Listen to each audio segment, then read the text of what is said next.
Hey, j'espère que vous allez bien.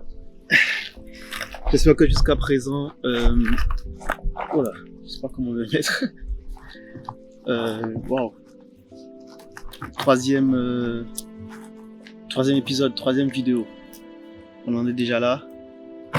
Honnêtement, je vais pas vous mentir, hein, je pensais que à partir de la première, j'aurais été un peu saoulé de continuer et puis. Je me connais, je me dis à chaque fois je lance un truc et puis il suffit de rien et j'arrête tout. Mais pas cette fois-ci. Cette fois-ci, je suis vraiment déterminé à aller jusqu'au bout de cette aventure et de vous donner les 7 vidéos avec les 7 points par lesquels je suis passé pour vaincre ma dépression. Et nous sommes à l'épisode numéro 3.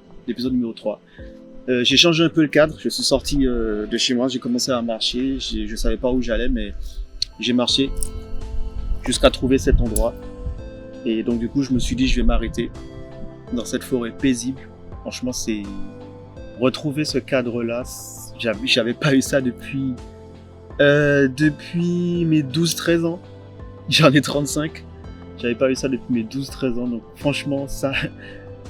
j'ai pas de mots, je sais même pas comment je vais continuer cette vidéo, je sais même pas ce que je vais dire.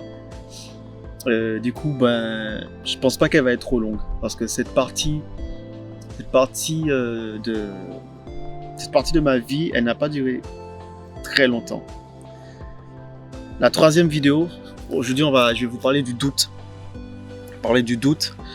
Quand je suis passé par cette dépression, j'ai commencé à douter de moi-même, j'ai commencé à douter de mes capacités, alors que de base, je suis pas quelqu'un qui doute.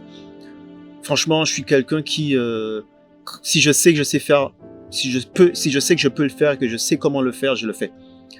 Quel que soit ce que les gens vont me dire, ça ne m'atteint pas. Et donc du coup, mon but c'est de me surpasser, de montrer, tu vois, Odell, ils ont dit que tu savais pas le faire, mais t'as vu, tu sais que tu peux le faire et tu le fais. Et donc j'avais pas de doute en fait sur mes capacités. Mais quand tu rentres dans cette phase dépressive, en fait, vu que tu as tout le temps des mauvaises idées, des mauvaises pensées, une fois que le doute te tombe dessus, il faut savoir que... Alors, j'ai parlé d'abord de la peur et de la honte, et le cursus justement qui a suivi derrière, c'est le doute. Et ça m'a vraiment anéanti aussi, puisque c'est ça qui m'a plongé en mode de 0 à 100 vers le bas, c'est vraiment le doute. Parce que, comme je vous dis, je suis quelqu'un, c'est pas que je remets les choses en question, mais je me pose énormément de questions. Donc chaque fois que j'ai une nouvelle donnée, une nouvelle information, je me questionne en fait, je vais me renseigner, je vais voir de quoi il s'agit, et je me fais ma propre opinion. Et ce qui s'est passé, c'est que quand j'étais dans cette phase de doute, tout ce que les gens me disaient, je prenais en fait. J'essayais plus de faire comme je faisais avant, qui est d'aller chercher, de remettre les choses en question juste pour moi-même, d'avoir mon propre opinion, mon propre avis. Je commençais vraiment à écouter et à faire un peu comme faisaient les autres, puisque il y a un truc qui se passe, c'est que quand tu commences à douter de tes capacités et quand tu commences à douter de toi-même, en fait, comme tu veux pas ressembler, mais tu veux continuer à exister pour les autres, tu commences à suivre, on va dire, le modèle d'idée générale, en fait. Et moi, j'étais quelqu'un qui, je vois certaines choses, je le disais, mais comme on ne me croyait pas ou on ne m'accordait pas de crédit, du coup, je ne poussais pas plus loin. Quand je me suis lancé dans la vidéo et dans la photo, j'avais énormément d'idées, j'avais une vision claire et nette de ce que je voulais faire, mais j'ai commencé à douter. Pourquoi ? Parce que, autour de moi, les gens qui n'y croyaient pas, du fait qu'ils n'y croyaient pas, ça m'a fait douter. Du fait que les gens ils disaient ouais, mais bon, ça c'est très dur à réaliser, il faut ceci, il faut cela. Du coup, je me disais peut-être qu'ils ont raison en fait, peut-être que je vois trop grand, peut-être que je vois trop loin. Et donc du coup, il y a plein de choses que j'ai freinées, il y a plein de choses que j'ai mis de côté, il y a plein de projets que je n'ai pas acceptés, il y a plein de projets que du coup j'ai dit non parce que je doutais de moi-même, je doutais de mes capacités, je me disais que les gens ils ont raison, ils s'y connaissent un peu mieux, s'ils n'ont pas fait c'est que voilà, ils savent de quoi ils parlent. Et je suis passé par cette phase de doute où très rapidement j'ai arrêté de croire en moi. J'ai arrêté de croire en mes capacités, j'ai arrêté de croire en ce que je pouvais réaliser, j'ai arrêté de croire en ce que je pouvais faire en fait. Et chaque fois que j'essaie de me motiver pour faire quelque chose, et par exemple je tournais une vidéo, à ce moment-là je me suis mis à faire de la vidéo YouTube, un peu comme un YouTuber, comme un vlogueur plutôt. C'était les premières années où le vlog commençait à devenir un peu plus en vue. Ben, du fait que je voyais ce que les autres faisaient, je me disais aïe aïe aïe aïe aïe, par rapport à ce que tu fais, et je supprimais. Et les gens, et pour vous expliquer, je pouvais tourner genre 3 vidéos dans la semaine et je les supprimais en fait. Une fois que je commençais à les regarder, commençais à faire le montage, je les supprimais.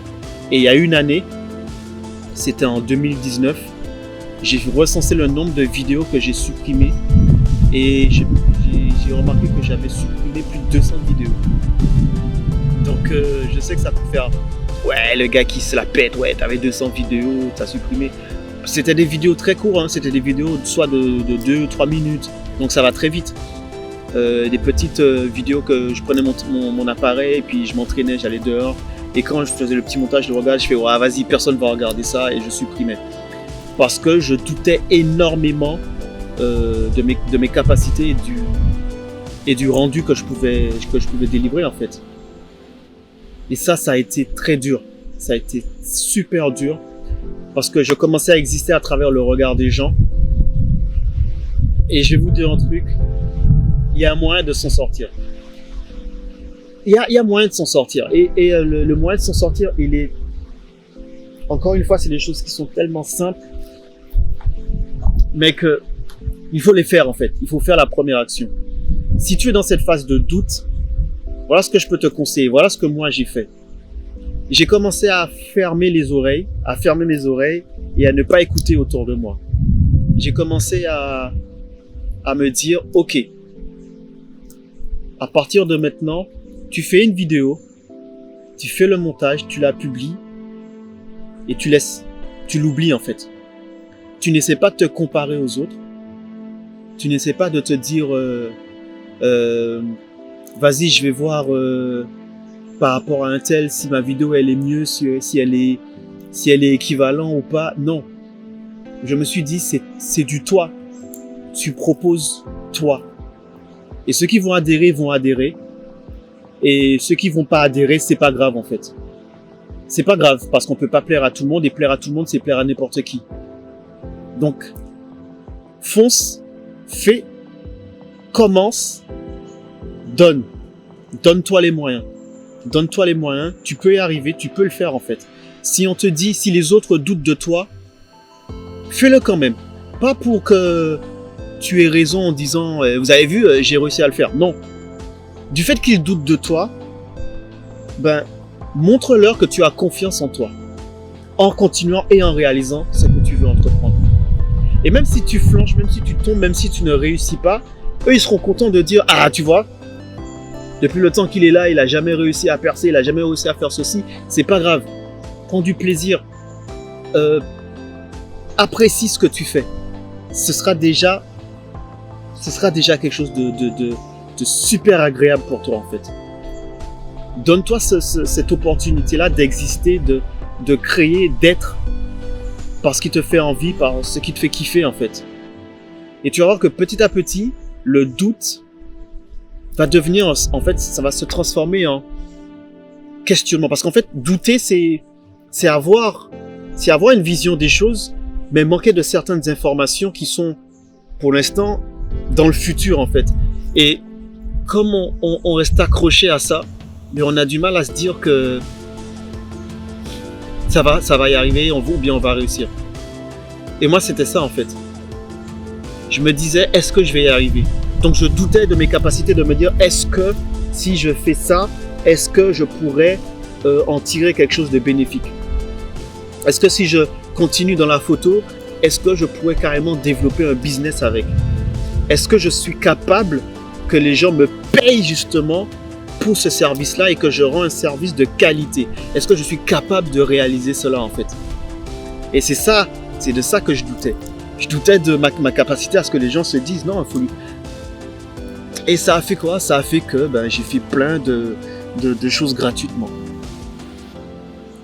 Ou à des prix très très très bas. Très très très bas. Et sur le long terme, ça m'a porté préjudice.